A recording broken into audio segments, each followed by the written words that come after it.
الحمدللہ رب العالمین والصلاۃ والسلام علی سید المرسلین اما بعد فاعوذ باللہ من الشیطان الرجیم بسم اللہ الرحمن الرحیم۔ تمام یوٹیوب پر سننے والے خوش آمدید۔ آئیے میرے ویوزر، ہمارا جو ٹاپک چل رہا ہے اور ان دنوں جو موسم ہے قربانی کا، تو قربانی ہی پر ہمارا موضوع چل رہا ہے۔ پارٹ 1 آ چکا ہے، پارٹ 2 ہے۔ جلدی جلدی اس کو سنیں، کوشش کیا کریں پورا سنیں تاکہ سارا آپ کو اچھے سے سمجھ میں آ جائے، اور جلدی جلدی لائک سبسکرائب کریں، آگے شیئر کریں۔ اللہ تعالیٰ آپ کی بیماریاں پریشانی مصیبتیں دور فرمائے۔ اس وقت تہجد کا وقت ہے، الحمدللہ عزوجل تہجد کی نماز پڑھ لی ہے۔ اللہ کی توفیق سے اللہ تعالیٰ آپ کو بھی 5 وقت کی نماز پڑھنے کی توفیق عطا فرمائے، تہجد کی نعمت سے مالا مال کریں، اور تہجد نہیں تو کم از کم فجر کی نماز اور 5 نمازیں پڑھنے کی سعادت عطا فرمائیں۔ تو اس وقت دعائیں قبول ہوتی ہیں۔ میں تمام میرے سننے والے ناظرین کے لیے دعائیں گو ہوں کہ اللہ تعالیٰ آپ کی بیماریاں پریشانیاں مصیبتیں دور کرے، آپ کو بھی جلدی جلدی حج بیت اللہ کی سعادت عطا فرمائیں۔ آئیے اب ہم چلتے ہیں قربانی کے واقعے کی طرف، کہ یہ ابراہیم علیہ السلام اور اسماعیل علیہ السلام کی یاد میں منائی جاتی ہے۔ اسماعیل علیہ السلام جب شیر خوار تھے، یعنی 1-1.5 سال کے تھے، تو اللہ تعالیٰ نے ابراہیم علیہ السلام کو حکم دیا کہ ان کو میرے گھر کے پاس چھوڑ کے آ جاؤ۔ تو اسماعیل علیہ السلام بڑے منت و مرادوں کے بعد ہوئے تھے۔ اس وقت حضرت سارہ کی اولاد نہیں تھی، بعد میں اسحاق علیہ السلام ہوئے، اور اسماعیل علیہ السلام بھی کافی عمر ہونے کے بعد ہوئے تھے۔ تو آپ جو ہے اللہ کے حکم سے اپنی بیوی بچوں کو بٹھاتے ہیں اونٹ پر، اور جنگل بیابان میں جہاں اللہ کا گھر تھا، تو اس طرح کا گھر نہیں تھا جیسا آج خانہ کعبہ حسین اور جمیل جو ہے سونے چاندی کے اندر تاروں سے کام ہوا میں نظر آ رہا، صرف ایک پتھر کا ٹیلا تھا، ایک پتھر کی جگہ تھی، تو وہ خانہ کعبہ تھا۔ تو پھر ابراہیم علیہ السلام چھوڑ کر آ جاتے ہیں۔ وہ چھوڑتے تو اماں حاضرہ ان کے پیچھے آتی ہیں کہ جب پلٹ کو جانے لگتے، آپ کہاں جا رہے ہو ہمیں چھوڑ کر یہاں اس جنگل بیابان چٹیل میدان میں؟ آپ جواب نہیں دیتے، دوبارہ پوچھتی ہیں کہ بھئی آپ کیوں جا رہے ہو ہمیں اس طرح چھوڑ کر، ہمیں کس کے سہارے پر چھوڑ کے جا رہے ہو؟ پھر دوبارہ پوچھتی ہیں کہ آپ اللہ نے آپ کو حکم دیا ہے، اللہ کی رضا کے لیے ہمیں چھوڑ کے جا رہے ہیں؟ تو فرمایا ہاں۔ تو دیکھیں اس صابرہ شاکرہ حضرت حاجرہ علیہ السلام کہتی ہیں کہ اللہ کا حکم ہے تو میں کون ہوتی روکنے والے؟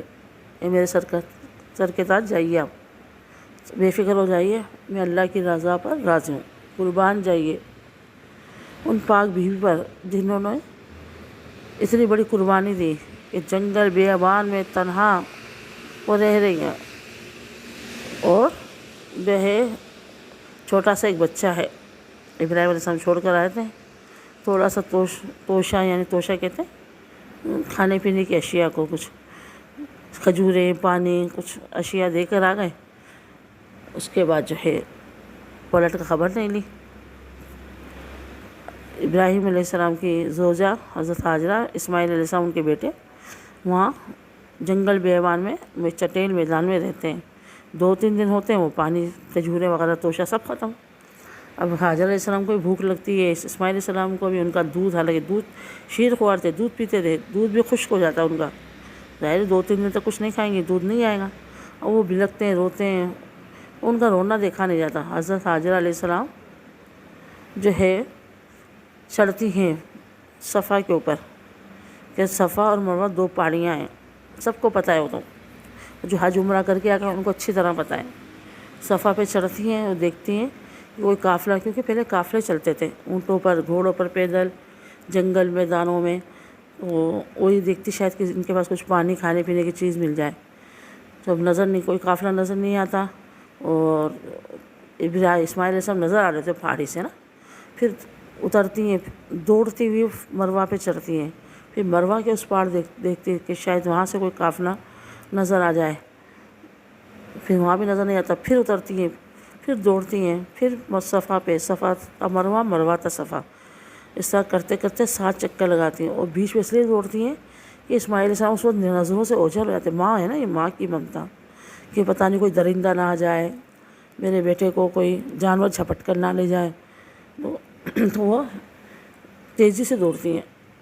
تو دیکھیں میرے رب تعالیٰ کو اپنی پیاری کی اس بھوک پیاس کی حالت میں دوڑنا اتنا پسند آیا، اتنا پسند آیا کہ ہر حاجیوں پر، ہر عمرہ کرنے والے پر لاگو کر دیا کہ وہ جب تک صفا مروہ کی صحیح نہیں کریں گے تو ان کا حج عمرہ قبول نہیں ہوگا، جب تک مرد دوڑیں گے نہیں، عورتوں کو اب دوڑنے کی اجازت نہیں ہے۔ یہ تو انہی کی ہمت تھی، انہی کا حوصلہ تھا۔ اب تو دیکھیں اے سی لگ گئے، ٹھنڈی ٹھنڈی ہوائیں آ رہی ہیں، جگہ جگہ پانی کے کولر ہے، پھر بھی ہم تک جاتے ہیں۔ اس وقت تو دھوپ تھی، چٹیل یہ میدانی علاقہ تھا، ایک طرف ادھر پہاڑی اس طرف پہاڑی، بیچ میں تپتا ہوا سورج تھا اور بھوک پیاس سے نڈھال تھی، لیکن وہ دوڑتی ہیں، وہ 7 چکر لگاتی ہے اپنے بچے کی محبت میں، کھانے پانے کے لیے۔ تو جتنی محنت زیادہ اتنی قربانی، جتنی قربانی زیادہ اتنا ہی درجات بلند ہوتے ہیں۔ اللہ تبارک و تعالیٰ نے اپنی کتاب قرآن مجید فرقان حمید میں ارشاد فرما دیا، ان اللہ من الشعائر اللہ، بے شک یہ نشانیاں ہیں اللہ تعالیٰ کی، یعنی اللہ تعالیٰ فرماتا دھیان دو، یہ میری نشانیاں ہیں۔ جو بندے مجھے چاہتے ہیں، میرے لیے قربانی دیتے ہیں، میرے امتحان میں پورے اترتے ہیں، تو میں ان کے درجات اسی طرح بلند کرتا ہوں۔ حضرت حاجرہ علیہ السلام دوڑی، اللہ کو اپنی اس پیاری کی ادا اتنی پسند آ گئی، اتنی پسند آئی کہ قیامت تک کے لیے یہ حج عمرہ کرنے والے پر لاگو کر دیا، کمپلسری کر دیا، لازمی کہ آپ نے یہ دوڑنا ہے۔ مرد میلۃ الاخترین سبز لائٹوں کے درمیان تیزی سے دوڑیں گے اور عورتیں طریقے سے اپنے۔ تو وہ وقت یاد کریں، پھر جب حاجرہ علیہ السلام آتی ہیں تو دیکھتی اسماعیل علیہ السلام ایڑیاں رگڑ رہے ہوتے، روتے روتے، تو ان کی ایڑیاں رگڑنے سے وہاں چشمہ جاری ہو جاتا ہے۔ اب انشاءاللہ تعالیٰ اس کا واقعہ آگے والے پارٹ میں سنیں گے اللہ نے چاہا تو۔ یہ ان کی بڑی قربانیاں ہیں، سال کا پہلا مہینہ قربانی یا آخری مہینہ قربانی، 2 عظیم الشان قربانیوں کی ہمیں یاد دلاتے ہیں یہ دونوں ماہ۔ تو اللہ تبارک و تعالیٰ سے دعا ہے جو ہم نے سنا اس پر عمل کرنے کی توفیق عطا فرما، اور ہمیں بھی قربانی دینے والا بنا، اپنی راہ میں وقت خرچ کرنے والا بنا، نمازی بنا، ہمارے بچوں کو نمازی بنا، سنتوں کا عنایت دار بنا۔